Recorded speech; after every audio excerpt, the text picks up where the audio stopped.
This is episode 3, part 2. I was pissed. I was like, let me get on Twitter real quick to see what everyone else is saying. And let me like every tweet that I agree with. That's so funny. I just did that last night or after I watched that movie I just told you about.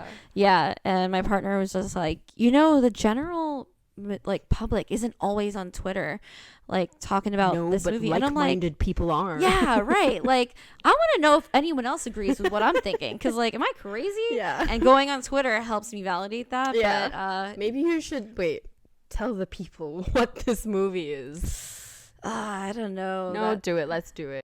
That's a whole, that's a different topic. It's okay. We'll split this in two. I feel like there's going to be a part 1 and part 2 anyway, because this is a long-ass podcast. I knew this would happen. I know. I was like, I could go on for days about mental health and romantic and platonic relationships. Well, it kind of fits the topic because it is a romance movie. Okay. Right? But yeah. Let's go. Because modern day dating. All right. That's what this is Let's do this. So, have you seen Love Hard on Netflix? I have not.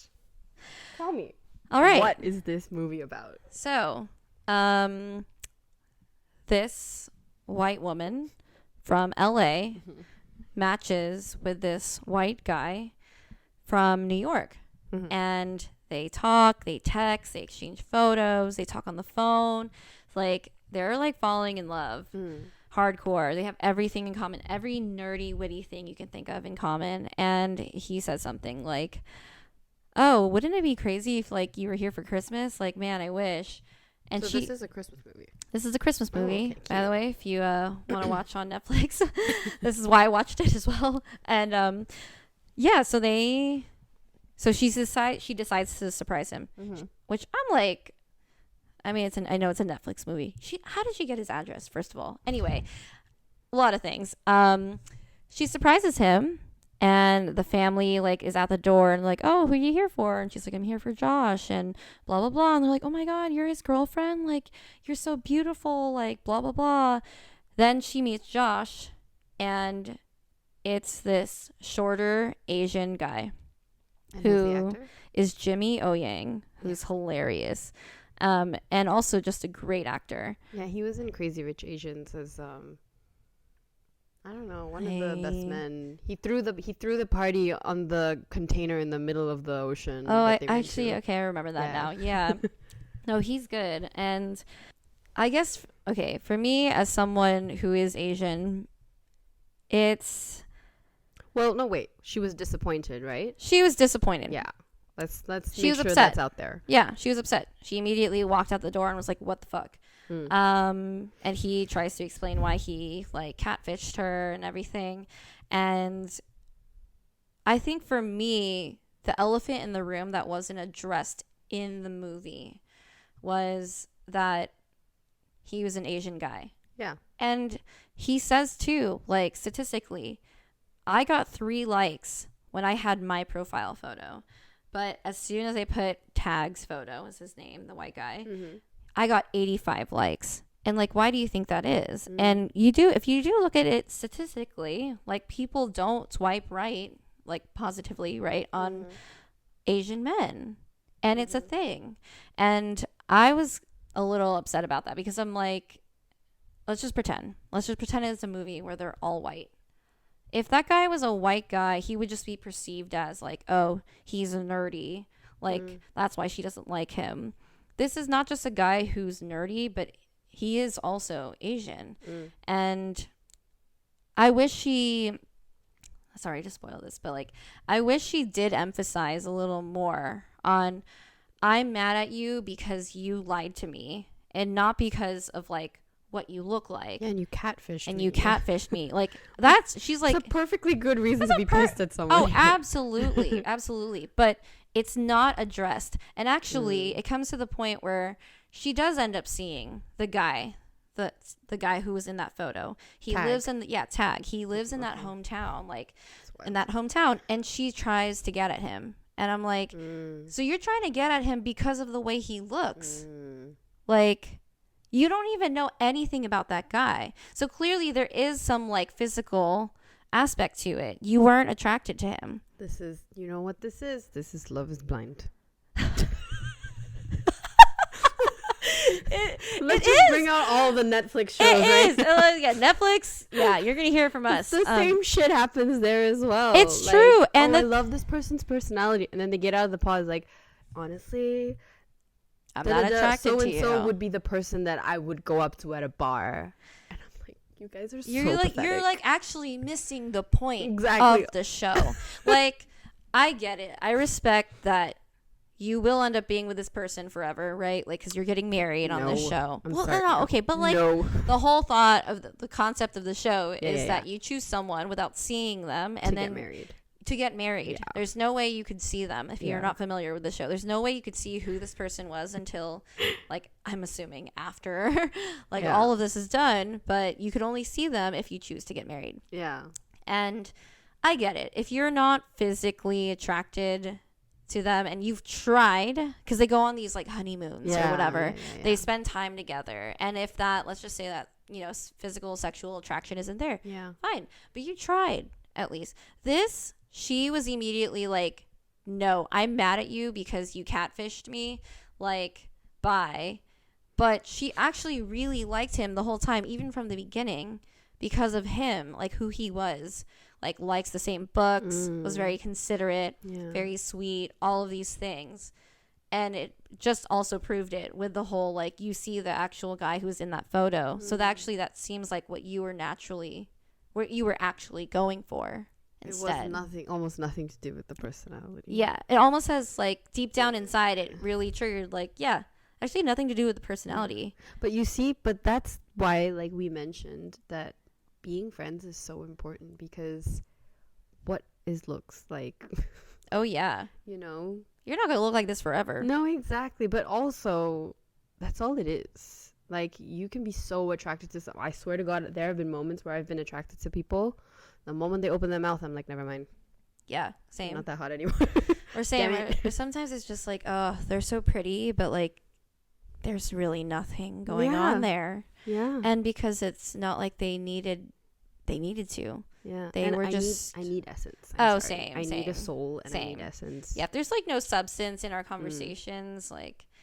Yeah. I need a vibe. I don't know. Definitely I need a vibe. And I gotta ride that vibe. And if it's not there. But yeah, I think that was just an interesting movie. I was talking to my partner about it, and I said, I wish it was one of two things. I wish it was so bad of a movie that it's a good one.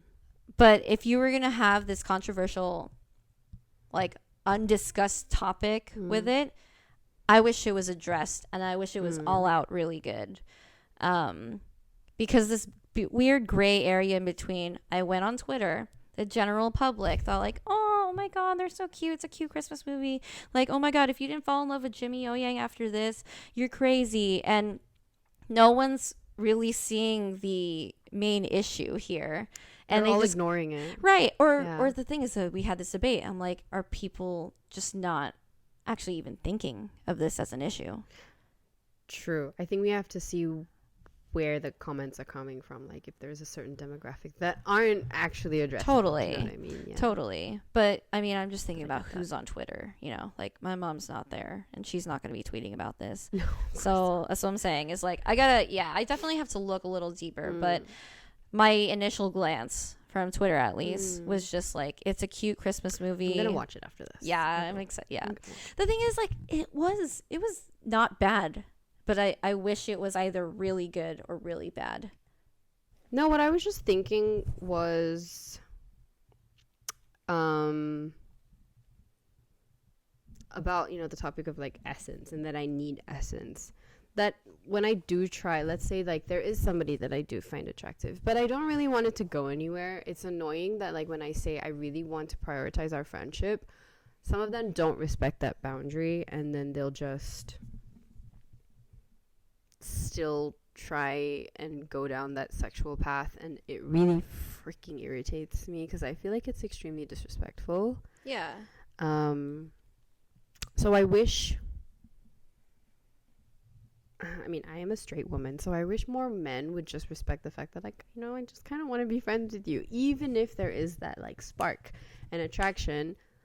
I'm not in a place in my life where I want anything more than a freaking friendship, you know? Right. I have a partner, Why do you think that is? Like, why do you think they don't respect it? I think, I don't know. Because I agree. Am I putting out an energy that tells them, No. even if you try, maybe it'll happen? You know, I'm not sure. Like, I always put it back on myself, but I also think it's just a lack of respect for boundaries. That's it. And that's on them. Yeah. No, definitely. You know? Absolutely. And that's why I'm just saying, like, I wish even if there is a spark or whatever, because I think we need to be realistic. Like, even if we are in relationships, we're going to find other people attractive. Yeah, That's yeah. a given. Yeah. So if that happens, like, yeah, I just want to be friends. Please. Yeah. And it's funny, I said this before. I think I only have one platonic, straight, cis male friend. Really? Only one? Sorry, not friend. Best friend. Like, all the other guys that, like, I'm friends with that are guys that are my best friends, they're gay. Yeah. Okay. I mean, I know people. And, you know, obviously, like, I'm in part of the run club. Of course I know people. But I'm saying best friend. Like, I don't know if you have Apple TV. There's literally a show called Platonic. Okay. And it's amazing. They really do showcase a platonic friendship. Yeah. And how you could, I mean, even me, the viewer, is seeing it like, oh, maybe they will get together. But That's not what they want. it's not what they want. That's not what the show wants. That's not what they want. But it's crazy that, like, I even have that thought. And I think it's because of, obviously, society. Yeah. Like, there's not enough shows that display a platonic, like, friendship between a man and a woman. It's always romanticized or sexualized. I have quite a few guys that I'm, like, just really good friends with. But also, like, it's been established. You know what I mean? Like, it would never...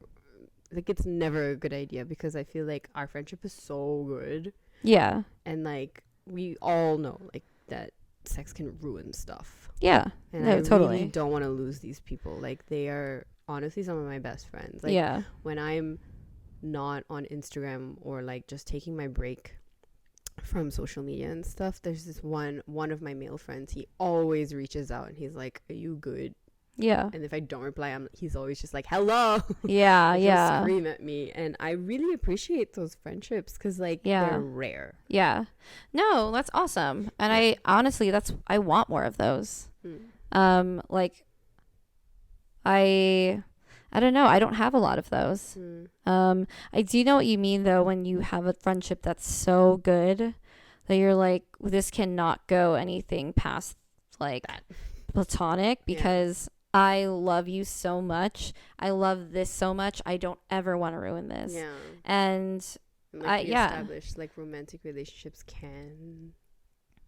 It can stop. Yeah. I don't know. They can go away much easier than platonic relationships. Yeah, like what we were saying earlier, is that like this friendship would last way longer than, like, if we got into something and it got messy. Yeah. Yeah, I agree with that. Damn. So I think we can finally close this topic. A question to us and you guys, how do we honor our relationships? Our platonic relationships with our good friends and our romantic relationships. How do we honor them? What's your opinion? And when you say honor, do you mean, like, show? I don't think it's about showing. I think it's like, how do we respect them enough that they exist, but also respect them as humans? Does that make sense? You go first. Okay.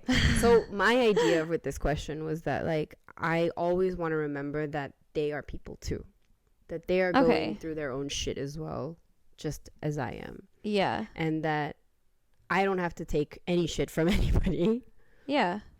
But I can always support you when you need my help. Yeah. You know what I mean? Like, I am not going to be the backbone of, I don't know, I'm not going to be your therapist, but I will always lend you a listening ear. And if you're going through shit, I'm always going to be there for you as much as I can be. And I don't know, I'll give you enough space. I will hold that space for you when you need it. But and I will always ask my friends if I need help from them, or I need them to, and we need to have like a talk or something. I will always ask them first, like, do you have space for me right now? You know what I mean? Like, I'm always going to respect their mental health as well, and their energy and their time, because I don't want to lose them. And I feel like if you're going to like bombard people with your issues without asking for not permission, for consent first, you could lose a lot of people, because it can get extremely draining. And I'm also talking like about my friends doing it to me. Like, many of them ask for like consent first. Do you have space? Can you hold space for me now? And I really appreciate those times. And those are usually like the best friends that I've made. That's good. That's really healthy. And I also think another way that we can honor our relationships is just having really healthy communication with them. And making sure everybody's clear about how we're all feeling, that like this isn't the time and place that I want to have this conversation, or, you know, just being really clear about your intentions and what you want. But like, interpret it in your own way. I know. I think about like, what is honor to you? I mean, I see that like that is like very considerate and respectful, and I like to be the same way as well. I don't always think of it though, and maybe I should be better at it. Asking, do you have space for me? I do ask, like, you know, can I call you right now? Is this a bad time?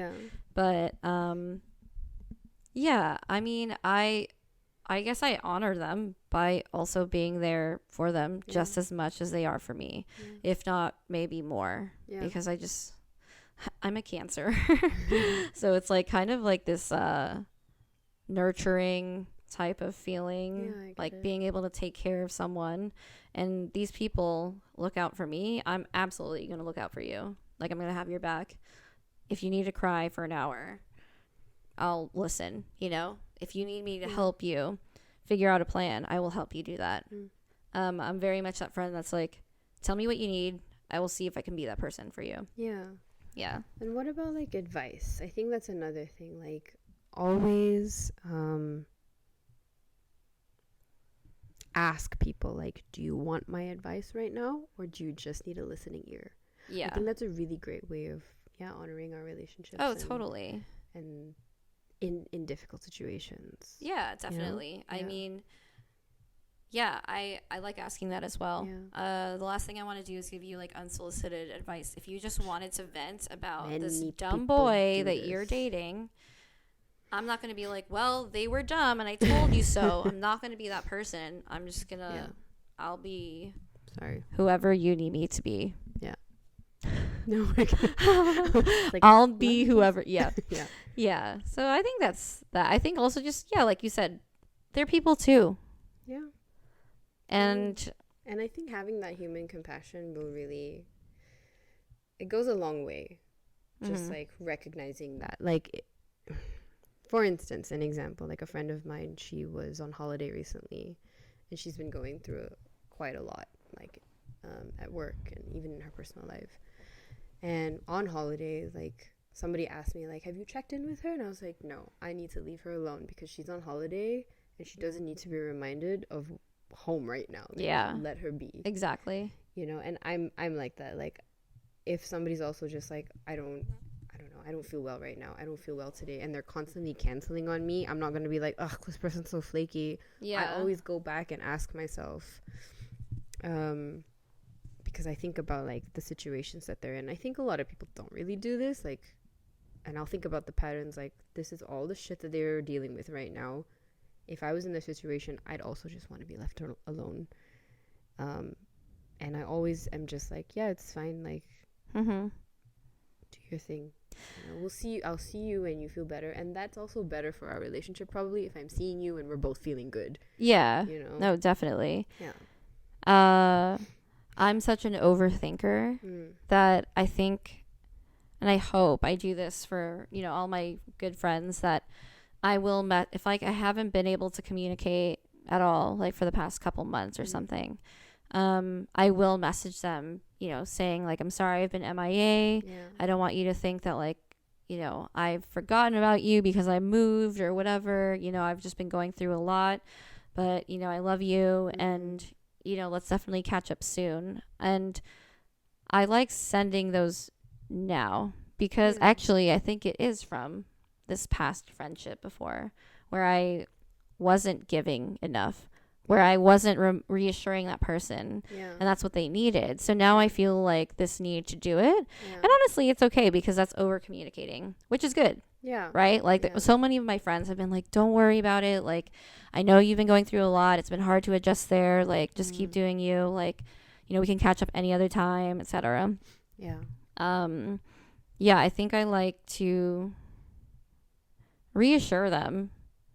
I think what's interesting that you said is that it's what they need, because now you're putting them first, which I think is a very honorable thing to do in a relationship. Yeah. It's not like, because you're not thinking about yourself. And I think, let's just put this back into a romantic perspective. Like, many people like to show love the way they like to receive it. Yes. But they don't like showing love enough the way their partner wants to see it. So I think you already thinking about what they needed in that relationship. Yeah. It's very honorable. Yeah. Oh, thank you. Yeah, I think so too. I think also in romantic relationships, it is important to discuss love languages. I don't care how much, people are like, oh, personality test, love languages, Enneagram, like all that stuff actually for me personally comes from a place of just wanting to get to know you better. Yeah. It's not because I'm like trying to diagnose you and be like, oh, well, you're mean because of this. No, it's like, oh, they probably spoke to me that way because this is what's going on in their head from what I know and what I've learned from these different things. Yeah. It took me a while. I had a partner before whose love language was gift giving, and that's not mine.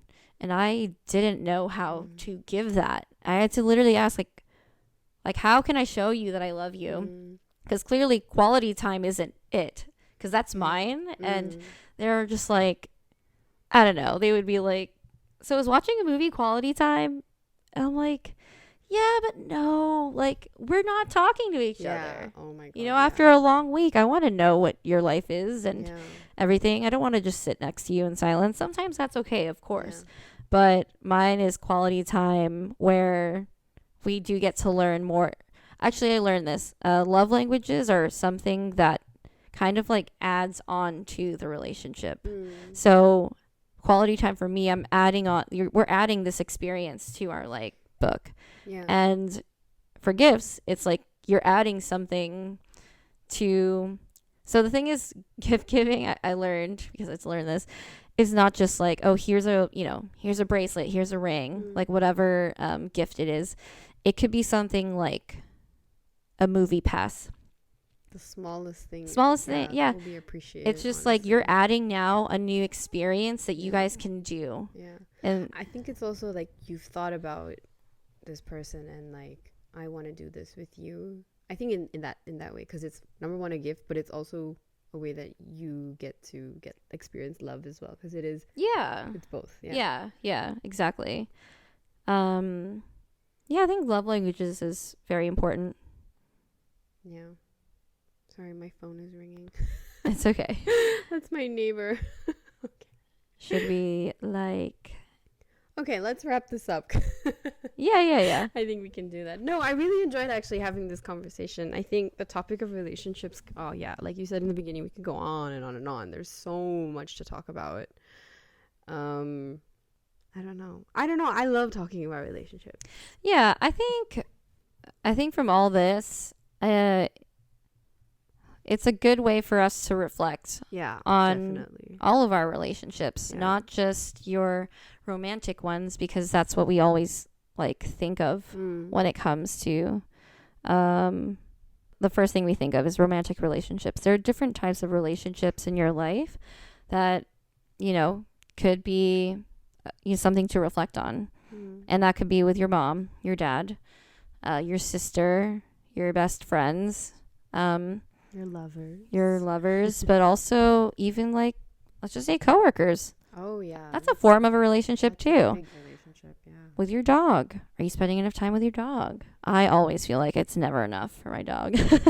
Even though I'm with her 24/7. I know, I get you. Like when I'm not with Wally on like weekends. Yeah. Busy, Oh, I feel so guilty. literally. And like for cats, it's a completely other thing. It's like, all right, bye. Yeah. But I think, yeah, we can take from all this is being able to reflect on relationships, good and bad. I'm trying to see more of the good in things. And if something ended and, it's sad, let's try and see the positive side to it. Yeah. You probably You learned a lot from it.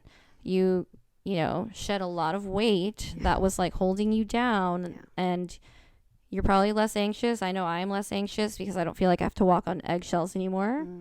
Like there's so many little things you start to notice that kind of just add on to your life when you do start to reflect on relationships and how they affect you. Yeah, I agree. Yeah. Well, episode 3, y'all. Yeah, thanks for listening. This was a good one. I really like talking about these things. If you have any thoughts on these things, please message us. I love hearing different perspectives. Maybe everything we said here is something someone completely didn't agree with. And I'd love to see that because it helps me understand other people better. Yeah. It's not always about my opinion and what I think. Facts. And so, yeah, if you have anything to say, any questions, comments, concerns, please message us on Instagram at Moody Love Club, or you can email us at moodyloveclub@gmail.com, or you can go on our website, moodyloveclub.com. Or you can call me. No, I'm kidding. Yeah, all these things. You can text me about it. No. But yeah, thanks for listening.